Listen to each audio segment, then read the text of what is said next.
Yeah, so this is a story really about the kind of behaviour of journalists, and I think it's a real throwback to the past. No, so and I think because now I don't think journalists behave in this way really at all anymore. I mean, I'm glad to say that, right? We saw such positive coverage recently when that young footballer came out as the first kind of openly gay footballer in the UK or in the Premier League, and this is just a real throwback to the way that the media used to treat celebrities and used to treat particularly celebrities who were rumoured to be LGBT+.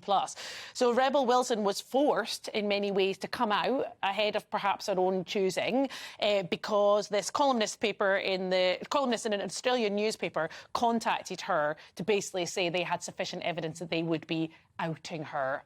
Whether outrageous. Really outrageous. And then I think what's really horrible about it is that he then sort of publicly complained that she'd gazumped him on a story that he'd sort of researched and that she'd kind of stolen it away from him by announcing her own sexuality on her own channels. Exactly.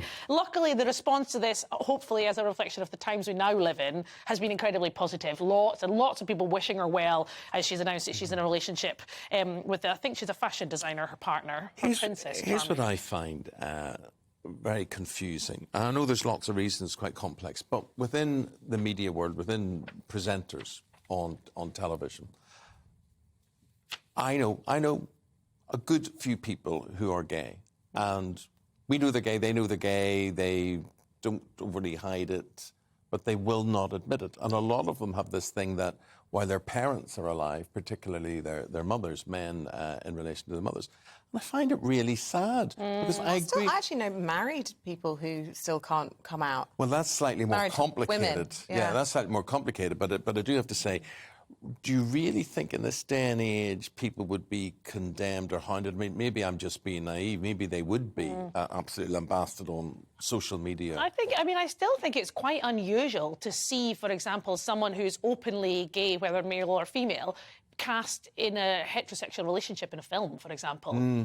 I'm struggling to think off the top of my head of seeing a gay leading man in a heterosexual leading role. What's her name? Who does the chat show in America? Ellen DeGeneres. I remember her in a movie with, I think it was Harrison Ford, and they were both stranded on a But I think that was before she was out, right? Because she wasn't publicly out for a long time. So I think, particularly if you're an actor, it still can be incredibly limiting in terms of the roles that you're deemed to be suitable for. And then I think if you're a public figure in general, the world of social media is vicious.